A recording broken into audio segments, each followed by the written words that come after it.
तो क्या लगता है इस बार इतिहास बदलेगा मेरठ का? इतिहास बदलेगा और फाइट जो है वो वाकई सपा में और भाजपा में है। तो क्या लग रहा है इस बार क्या होने वाला है मेरठ में? देखिए, नेताओं की जो बातें हैं उन नेताओं की बातों पर जनता भरोसा कर लेती है। ऐसा मेयर सबको चाहिए जो उनके दुख दर्द में, हर चीज़ में, हर समय पे, हर परिस्थितियों में साथ खड़ा रहे। आज अपराधियों पर तो हम लोग प्रहार कर रहे हैं, लेकिन उन्हीं अपराधियों को, उन्हीं सरकारी कर्मचारियों को हमने जनता पर शोषण करने के लिए खुला छोड़ दिया है। उत्तर प्रदेश नगर निकाय चुनाव को लेकर सरगर्मियां तेज हो गई हैं और ऐसे में तमाम लोग चुनाव पर चर्चा कर रहे हैं। इस वक्त हम मौजूद हैं मेरठ की कुटिया पर। ये मेरठ कॉलेज के पास वो कुटिया है जहां की चाय पी कर लोग विधानसभा से लेकर संसद तक पहुंच गए हैं और तमाम लोग यहीं बैठते हैं और यहीं बैठ के चाय पीते हैं और यहीं हम भी बैठ के चाय पर चर्चा करेंगे इस नगर निकाय चुनाव की। क्या नाम है आपका? अनीस कुरैशी। अच्छा अनीस जी, क्या कहते हैं जिस तरीके से नगर निकाय चुनाव को लेकर सरगर्मियां तेज हैं और तमाम योद्धा इस रण में उतर चुके हैं, जो मेयर होगा वो किस तरह होगा? देखिए, जनता का जो मेयर होगा वो तो मेयर को सोचना चाहिए कि मैं कैसा मेयर होना चाहिए। जब जनता उसका सहयोग करेगी तो उसे जनता का करना चाहिए। लेकिन पिछला इतिहास ऐसा है कि जब भी मेयर कोई बना है, मान लीजिए अहलूवालिया जी चुनाव लड़ रहे हैं तो उनका पिछला इतिहास देखना चाहिए। लेकिन मेरी अपनी राय ये है कि सभासद से लेके या प्रधानी से लेके कोई भी चुनाव हो, बड़ा हो या छोटा हो, ईमानदारी से नेताओं को जनता का साथ देना चाहिए। अगर जनता उनका सहयोग कर रही, जनता उन्हें विधानसभा या मेयर की कुर्सी पे या लोकसभा में पहुंचा रही है, तो उन्हें भी ऐसा नहीं करना चाहिए कि बनने के बाद मुंह फेर ले। लेकिन ज्यादातर ऐसा होता रहा है। बिल्कुल, जब चुनाव होते हैं तो कोई भाई बन जाता है, कोई भतीजा बन जाता है, लेकिन जब चुनाव हो जाते हैं उसके बाद फिर लौट कर वापस नहीं आते।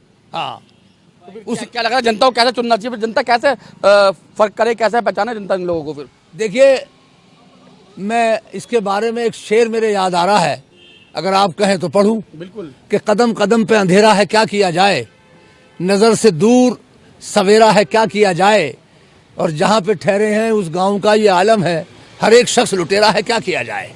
लेकिन चलिए, अगर अब बात करते हैं मेरठ की जो सियासत है उसकी, अभी तक कहा जाता है कि यहाँ सपा का कोई भी मेयर नहीं बना, अभी तक का मेरठ का इतिहास है।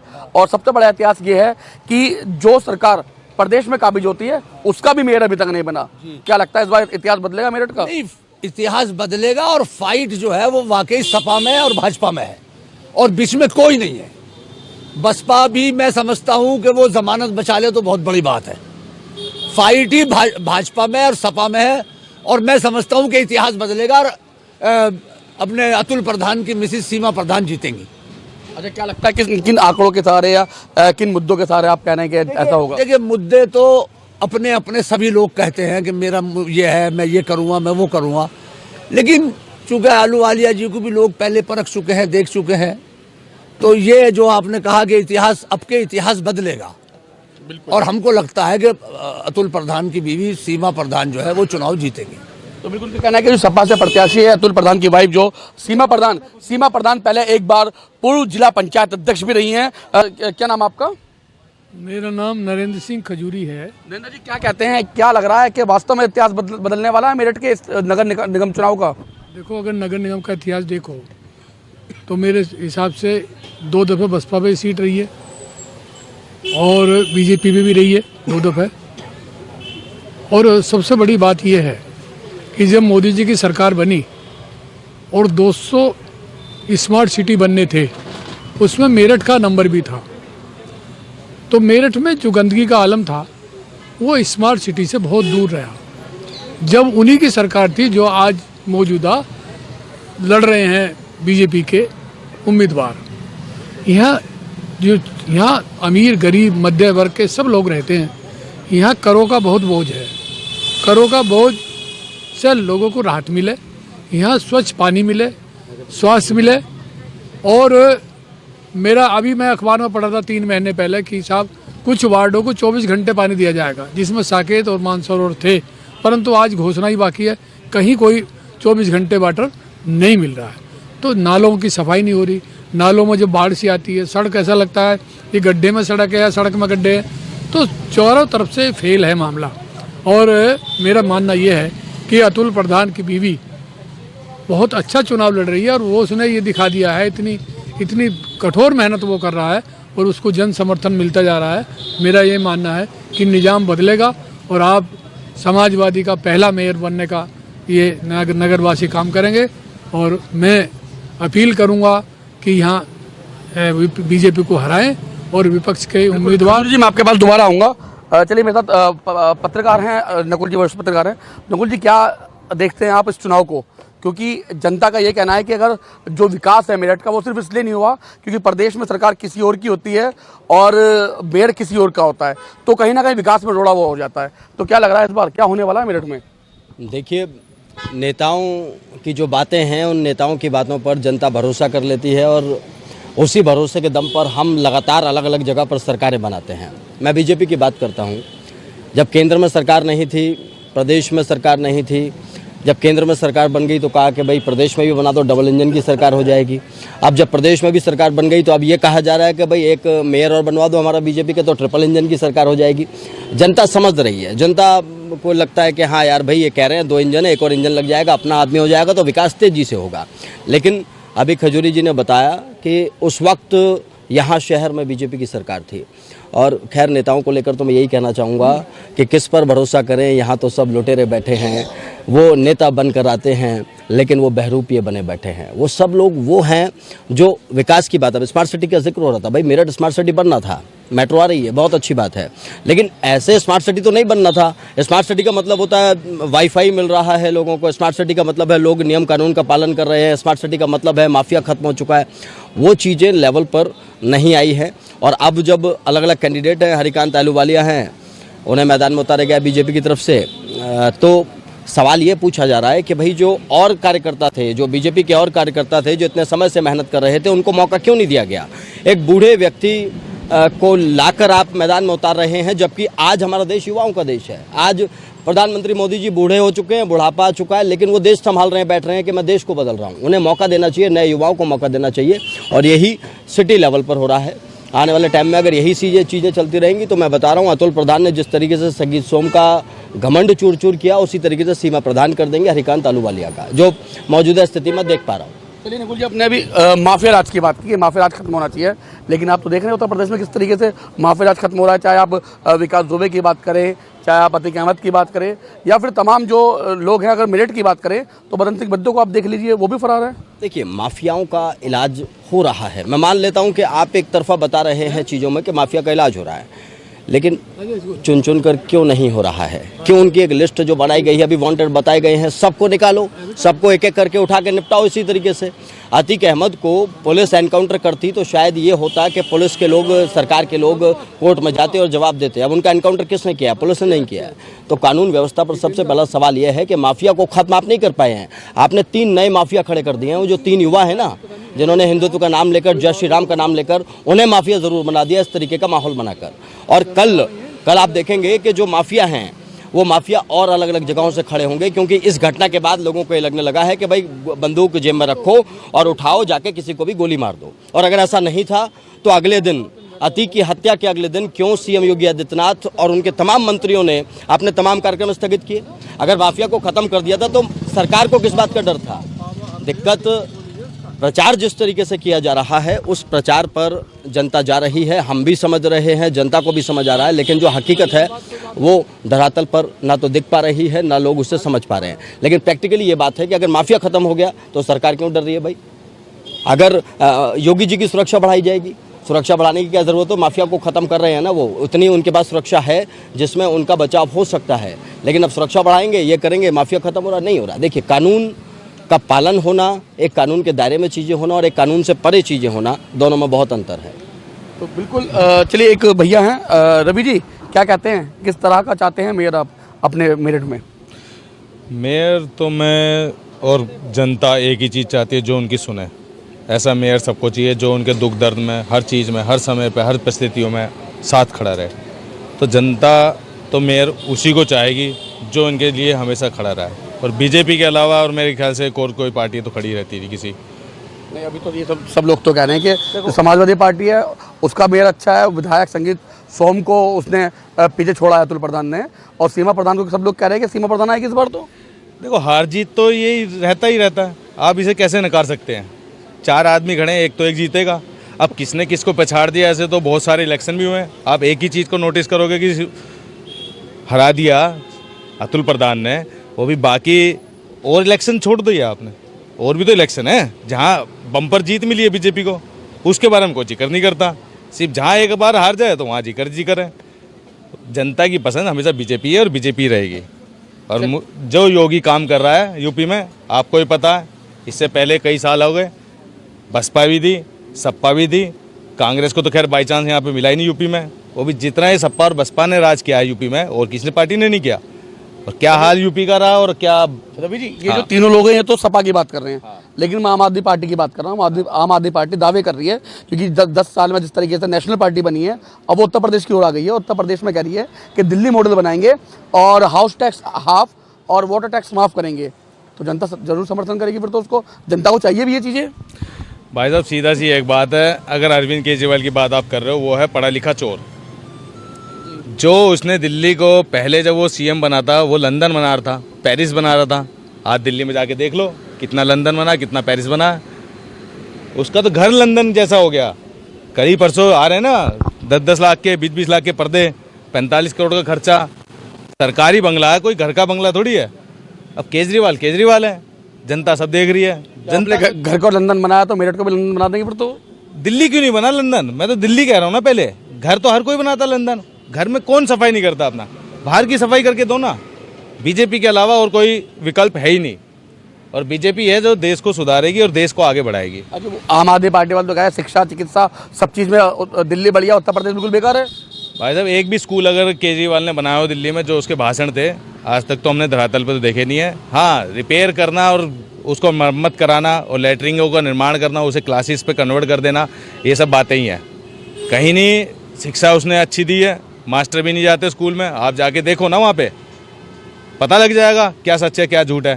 चलो बिल्कुल नकुल जी, चलिए आम आदमी पार्टी की बात होगी, लेकिन आप लोग कांग्रेस की बात क्यों नहीं कर रहे? कांग्रेस तो भारत जोड़ने की बात कर रहे हैं, तो कांग्रेस क्यों नहीं आएगी? वो तो भारत को जोड़ ली है ना, भारत के लोगों को जोड़ ली है, उसने तो यात्रा भी निकाली है। देखिए है क्या, कांग्रेस को धरातल पर ख़त्म कर दिया गया है।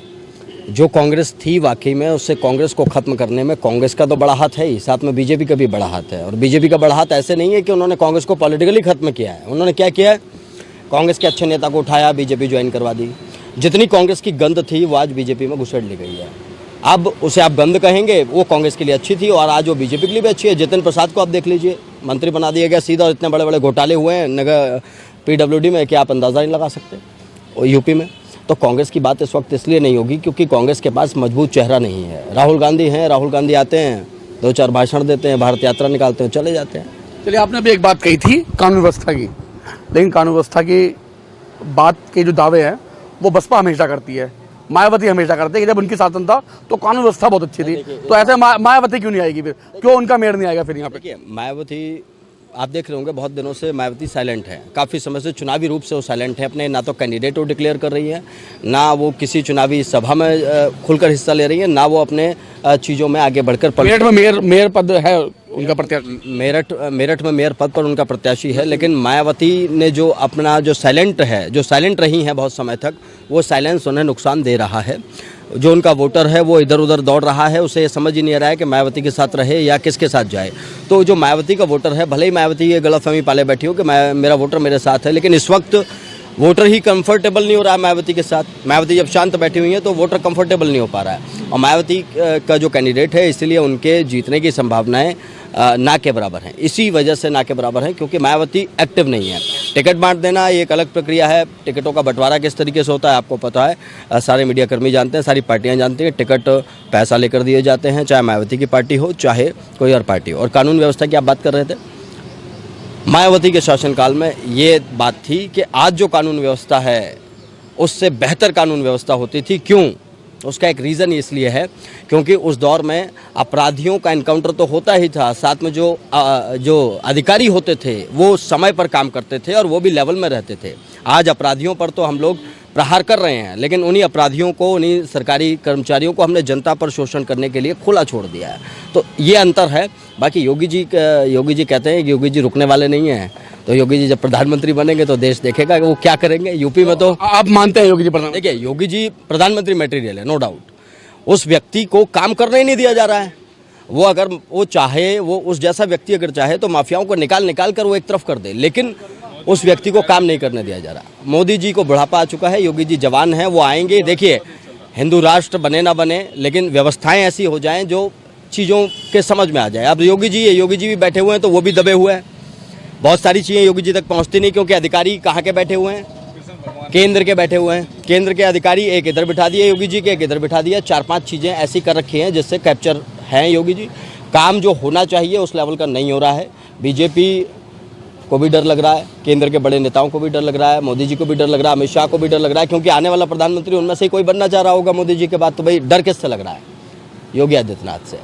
और क्या वजह है, क्यों डर रहे हैं सब बड़े तमाम नेता योगी से? देखिए, योगी ने काम करने के दौरान ये दिखाया है कि काम किया कैसे जाता है, भले ही वो चीज़ें ज़मीन पर लागू नहीं हुई। मैं मानता हूँ योगी जी ने क्या कहा। योगी जी आए, सबसे पहले बोला जी 15 जून तक सभी गड्ढे भर जाने चाहिए। गड्ढे नहीं भरे गए आज तक। मैं मानता हूँ योगी जी फेल। क्यों फेल है, इस पर योगी जी को भी मंथन करने की ज़रूरत है, जनता को भी सोचने की ज़रूरत है।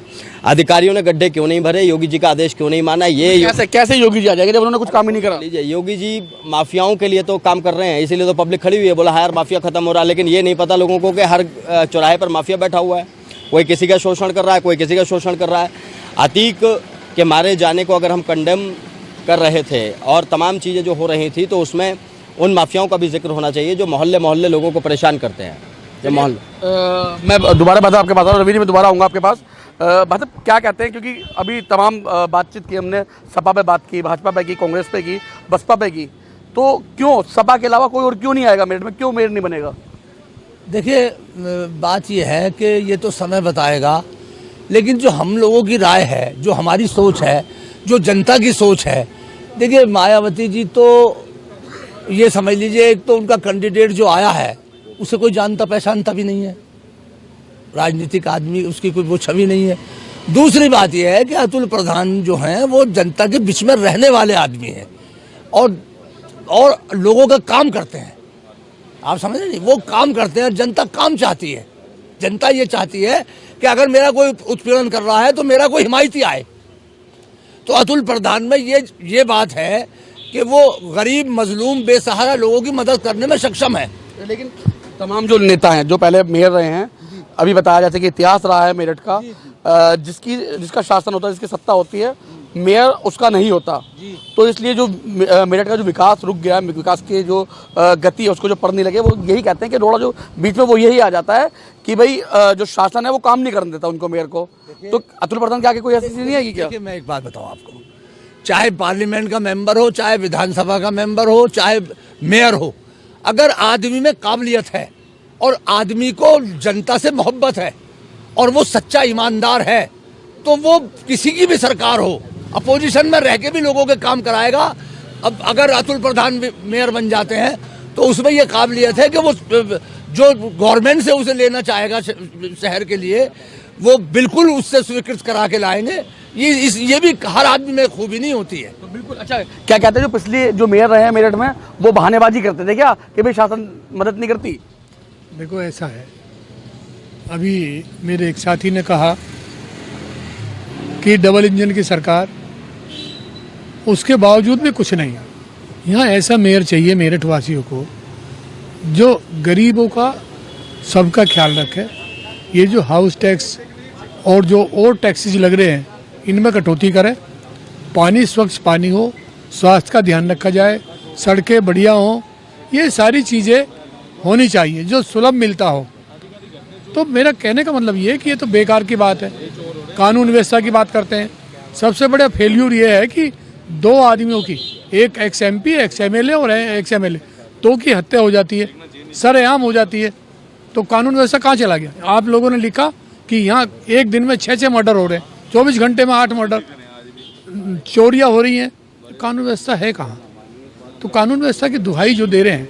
दूसरा, एक चीज़ कहती है कि ये सरकार एक चीज़ कहती है कि साहब हमारे राज्य में दंगे नहीं हुए। अरे जब तिजोरी की अगर रखवाली चोर से करवाओगे तो चोरी होने की नहीं है। दंगे यही लोग करते थे। आज जहाँ बीजेपी की सरकारें नहीं है वहाँ क्यों दंगे हो रहे हैं? इसका मतलब दंगे यही करवाते हैं ना। तो ये अपनी ताल ठोकना ये गलत बात है और ये महानगरवासी तय करेंगे कौन मेयर बनेगा। मेरा ये कहना है कि ये शुरुआत है। दंगों की बात आपने कही तो सारा रिकॉर्ड निकल के सामने आया था। कवाल कांड किसने किया था और तमाम जो चीज़ें फुगाना कांड किसने किया था वो सब रिकॉर्ड निकल के सामने आया था, जनता के सामने आया था। वो दंगे किए किसने थे? बदनाम किए गए, भाई से भाई को लड़ाने का काम किया। आज जहाँ तक हमारी बात है, हमने भाई जिससे भाई को जोड़ने का काम किया। आज जिनके दंगे हुए थे वो लोग आज एक जगह बैठ के एक पल पर बैठ कर वोट कर रहे हैं। तो ये देश तोड़ने वाले लोग हैं भाई। जिन लोगों पे जिन बेगुनाह लोगों पे उस समय मुकदमे हुए थे वो मुकदमे तो कोर्ट ने वापस भी ले लिए। उसके 5 ये ले लें इस सरकार में लिए। मैं कह रहा हूँ योगी जी के मुकदमे कितने थे? 307 भी थे, 302 भी थे, सारे वापस ले लिए। जो दंगे के हीरो थे ना उनमें 5 थे, 5 में से 4 तो हार चुके हैं, एक अब का हारेगा। जो दंगे के हीरो हैं कौन है क्लियर कहिए। वो क्लियर नहीं, वो बीजेपी के लोग हैं। उसमें 4 तो हार चुके हैं एमएलए, एमपी अब का हार जाएगा। तो यही है, ये दंगा करवाने वाले लोग हैं। ये भाई से भाई को जुदा करते हैं, इसी पे तो राजनीति कर रहे हैं। और क्या है, आप देख रहे हो जो चुनाव आ रहा है सारे मुद्दे कौन? बेरोजगारी, नौजवान, महिलाओं पर अत्याचार, किसान की समस्याएं और की समस्याएं, सब कौन? केवल हिंदू मुसलमान। गठबंधन आ रहा है मेरठ में। गठबंधन आएगा, निश्चित पूरे देश में आएगा। आप देखना अब क्या ऐसा इलाज होगा कि पूरे भागना पड़ेगा, इन्हें भागना पड़ेगा। जब दुनिया बनी तो एक औरत एक मर्द पैदा हुआ। हम तमाम दुनिया के लोग उसी की संतानें हैं। या मुझे कोई ईश्वर खुदा का फर्क बता दे तो मैं हिंदू और मुसलमान मान लूंगा। जब हमारे तो कुरान में लिखा हुआ है कि तुम एक माँ बाप की औलाद हो, आपस में भाई भाई हो। तो जो भी होगा, जो भाई से भाई को लड़ाने की साजिश करेगा उसे सजा ऊपर वाला देगा। आपके हमारे हाथ की बात नहीं है। भाई मुझे कोई ये बता दे कि साहब जब दुनिया बनी तो 2 औरत 2 मर्द पैदा हुआ, हम उनकी संतान है। एक औरत एक मर्द की संतानें हैं। हम आपस में भाई भाई हैं सब। हमें प्यार मोहब्बत से इस देश को चलाना चाहिए। हमें एक दूसरे के दुख दर्द में शामिल होना चाहिए। हमें अगर ईद हो तो हिंदू भाई भी गले मिल के ईद मनाएं और दिवाली हो तो मुसलमानों के घरों पे भी दिए जलने चाहिए। ऐसा देश और प्रदेश होना चाहिए। तो बिल्कुल देश और प्रदेश ऐसा होना चाहिए। अगर ईद हो तो हिंदुओं के घर पे लोग ईद मनाएं और अगर दिवाली हो तो मुस्लिम भी मिलकर दिए जलाएं, ऐसा भैया का कहना है। अच्छा रवि जी, चलिए आपसे आखिरी सवाल मैं कर लेता हूँ। क्या लगता है भाई साहब भी कह रहे हैं, सभा के लिए, भाई साहब भी सभा के लिए कह रहे हैं, आप कुछ जवाब देना चाह रहे थे, क्या जवाब है? मैं सुन रहा था बहुत देर से। अच्छी बातें तो बहुत अच्छी लगती हैं, जैसे किताबों में, गीता में और कुरान में जो बता, ये सब बातें ही तो हैं। आप कहीं भी देख लो जहाँ मेजोरिटी 100 मुसलमान है। मैं कहना नहीं चाहता भाई साहब अपने बड़े भाई हैं, हम हिंदू मुसलमान हम भी भाईचारा रखते हैं। इस टाइम पहली बार बीजेपी ने इतने मुसलमानों को टिकट दिया, आपने भी देखा होगा, जो इससे पहले कभी नहीं दिया होगा। तो ये भाईचारे का ही एक सबूत है। बाकी माने ना माने वो तो उनकी मन की बात है। आप कहीं भी एक चीज़ नोटिस करना, जहाँ 100 घर मुसलमान के होंगे, एक घर हिंदू का होगा, उसे जीने नहीं देते। आप खुद जाके सर्वे कर लो। ये क्या गारंटी है आपके पास? सर्वे कर लो, आप लोनी देखो, कई चीज दिखा दूंगा। गांव कैराना था जहाँ पलायन अपलायन, वो कहाँ से था पलायन? और आप मेरे क्षेत्र में चलो, कम से कम 35 साल से रह रहा है रहमान, आज भी वैसे ही रह रहा है जैसे वो पहले रहता था। यही एक फर्क है जो ये कभी नहीं देख पाएंगे। 2 चश्मे हैं। क्या कहेंगे आप? ये तो आरोप लगा रहे हैं सीधा। देखिए सुनिए मेरी बात। जैसी सोच आदमी की होगी वही बाहर निकलेगी। मेरी सोच ये है, जैसा मैंने अभी कहा कि हम एक माँ बाप की औलाद हैं, तो मेरी सोच तो ये रहेगी मरते दम तक। या मुझे ये पंडित जी ये बता दें कि जब दुनिया बनी थी 2 औरत 2 मर्द पैदा हुए थे, एक से हिंदू है। एक मिनट पंडित जी, ये मुझे ये साबित कर दे कि ईश्वर खुदा का अंतर बता दें, मैं आज ही हिंदू मुसलमान मान लूंगा। और अगर ईश्वर और खुदा एक ही शक्ति का नाम है तो फिर हम भाई भाई हैं। जो लोग भाई से भाई को लड़ाने की साजिश कर रहे हैं, टाइम तो लग सकता है। देखिए मुगलों ने 345 साल हुकूमत की, ताजमहल, लाल किला इसका सबूत है। जुल्म जो करेगा वो मिट जाएगा, चाहे मैं हूं। जो भी जुल्म करेगा, जो बहनों का सुहाग उजाड़ेगा, जो माओ की गोद खाली करवाएगा अपने राजनीतिक स्वार्थ के लिए, वो कोई भी दल हो, मैं किसी दल को टारगेट नहीं कर रहा हूं, उसे सजा मिलेगी। जी आप कुछ कह रहे हैं? मैं ये कह रहा था कि अभी विगत वर्ष एक दुनिया में एक जलजला आया जिसमें लाखों जिंदगियां लील हो गई, जिसका नाम कोरोना था। उस कोरोना ने भाई को हाथ लगाना अच्छा नहीं समझा। भाई ने भाई को, बेटे ने बाप को, सब परिजन दूर भागते रहे। और मुस्लिम भाइयों ने जाके शमशान घाट में अर्थी ले जाकर जलाने का काम किया। ये मानवता है। एक रोजेदार ने रोज़ा, किसी को ब्लड की जरूरत थी, मैं आपके समाचार पत्रों के माध्यम से पढ़ा, उसने अपना रोज़ा तोड़ा और तोड़ने के बाद खून दिया उस हिंदू को और उसके बाद जूस पिया। तो ऐसी बात नहीं है। ये एक बार सुनो, ये राजनीतिक, ये नहीं, ये राजनीतिक हथियार नहीं होने चाहिए। ये काल्पनिक नहीं है। ये राजनीतिक हथियार नहीं होने चाहिए। राजनीतिक हथियार नहीं होने चाहिए। वोट की राजनीति मत करो। भाई का चलिए मैं पूरी बात का जो बात है वो नकुल जी से करता हूँ, क्योंकि नकुल जी वरिष्ठ पत्रकार। नकुल जी, आपने दोनों तरफ से बात सुनी, दोनों पक्षों को तो आपने सुना, तो क्या कहते हैं, क्या लगता है आपको, किस नज़रिए से आप देखते हैं इसको? देखिए, जो रवि जी का कहना है कि भाई संख्या जहाँ ज़्यादा होती है वहाँ दिक्कतें होती हैं, ऐसा एग्जाम्पल हम हिंदुस्तान की बात ना करें तो पाकिस्तान चले जाएं तो वहाँ पर भी ये दिक्कतें हो रही हैं। और ऐसा नहीं है कि हिंदुओं में गलत हैं, मुसलमानों में गलत है, दोनों वर्गों में गलत लोग हैं। खजूरी जी के साथ बैठे हुए भाई साहब, हो सकता है ये ईद मनाने, ये दिवाली मनाने हमारे घर आए और हमारा दिया अपने घर पर भी लगाएं, लेकिन इन्हीं के धर्म में एक ऐसा व्यक्ति होगा जो अपने घर पर दिया नहीं लगाएगा, ना भारत माता की जय बोलेगा। प्रैक्टिकली ये चीज़ें हैं जो नहीं होती हैं। ऐसे ही हिंदुओं में भी होंगे बहुत सारे लोग जो जाकर मस्जिद तो चले जाएंगे लेकिन टोपी नहीं ओढ़ेंगे, कई पहन लेंगे टोपी। तो गलत लोग सब जगह हैं, लेकिन जब ज़्यादा गलत कहीं होता है तो उस पर सवाल ज़्यादा उठते हैं। ऐसा अब तक होता आया है। अब जो नुकसान झेलना पड़ रहा है वो जनता को झेलना पड़ रहा है। पहले की सरकारों ने जो किया उसी के उलट ये वाली सरकारें कर रही हैं, तो नुकसान जनता का हो रहा है। दोनों सारे वर्गों को मिलाकर सरकारें काम करें तो मुझे लगता है ऐसी स्थितियां नहीं आएंगी। किसी को पलायन नहीं करना पड़ेगा। माफिया ख़त्म हो रहे हैं तो हिंदुओं को पलायन नहीं करना पड़ेगा। यूपी में अगर माफिया ख़त्म हो रहे हैं तो इस वक्त पलायन नहीं हो रहा होगा, सीधी बात है। नकुल जी, बस आखिरी सवाल मेरा आपसे ये है कि तमाम बातें हमारी है, लेकिन सवाल फिर वहीं आ जाता है कि लोगों का यही कहना है और ऐसा माना भी गया है कि उत्तर प्रदेश में जिसकी सरकार होती है उसका मेयर कभी भी मेरठ में नहीं बनता है। लेकिन उसके अलावा लोग ये भी कह रहे हैं कि भाई जब विकास होता है, विकास की बात आती है, तो मेयर ये कहते हैं कि भाई सरकार किसी और की, इसलिए हमें शासन मदद नहीं कर रहा। तो क्या लगता है? देखिए, इसके लिए तो जनता को खुलकर सड़कों पर आना चाहिए। जनता को खुलकर ये बताना चाहिए, भाई मैंने चुना है, मेयर चुना है, विधायक चुना है, सांसद चुना है, इसमें आपका क्या हक बनता है कि मेरे इलाके का फंड रोक देंगे? मेरी पार्टी कोई और हो सकती है, लेकिन मेरा जो मेयर है उसे मेरे इलाके के विकास का फंड मिलना चाहिए। ये सरकारों को गंदी आदत छोड़नी पड़ेगी। अगर बीजेपी ये सोचे या सपा ये सोचे कि यहाँ बीजेपी का विधायक है और मैं फंड नहीं दूंगा, बीजेपी का मेयर है मैं फंड नहीं दूंगा, सपा का मेयर है फंड नहीं दूंगा, तो इसके खिलाफ जनता को सड़कों पर आना चाहिए, ये विरोध करना चाहिए, क्योंकि हर जगह जनता ही इन तमाम मान्यों को चुनती है। तो बिल्कुल आपने देखा, ये मेरठ की जनता है, सबकी मिलीजुली आपने यहाँ दिया है वो आपने देखी।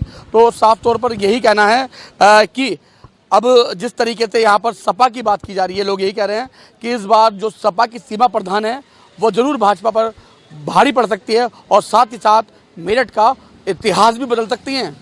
मेरठ से आशीष के साथ लोकेश टंडन।